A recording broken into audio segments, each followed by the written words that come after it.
The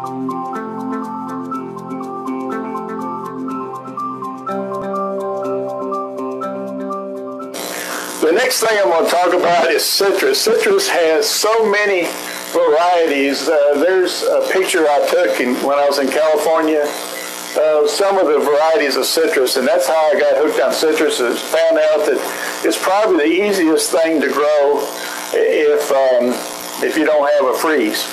So anyway, just kind of give you an idea, there is a lot of varieties of citrus. Next slide. This is a few that I have in my backyard that I cut up. I actually brought a lot of those with me today, and we'll cut them up after I give a talk here, and you can hopefully taste a few here. I don't have a lot for everybody, but there may be some that you might like to taste. Hopefully I have enough for that. Okay, next slide. The major problem with citrus, of course, we all know, is freeze. And the tree can go down to about 26 degrees, but the fruit freezes at an earlier time, a temperature, excuse me, of probably about 29 degrees. It really is variable, the number of hours it is at those temperatures. A large fruit will take a while to lose its heat, and the small fruit will freeze a lot quicker because it just loses heat a lot quicker than that. John, we just had low temperatures. What would you suggest doing to the fruit trees or the citrus trees? Well, you mean to how we just went through a freeze. Yeah, I did too. My backyard got down to about 28 to 26 degrees. Actually, it didn't hurt anything on my citrus. It took out the papayas. I had a white sapote, it defoliated that. I had a passion fruit, it dropped all the leaves on that. But the citrus hung in there. Now, you may have been colder here, and the only thing you can do really is pick your fruit if you think it's going to get below these temperatures.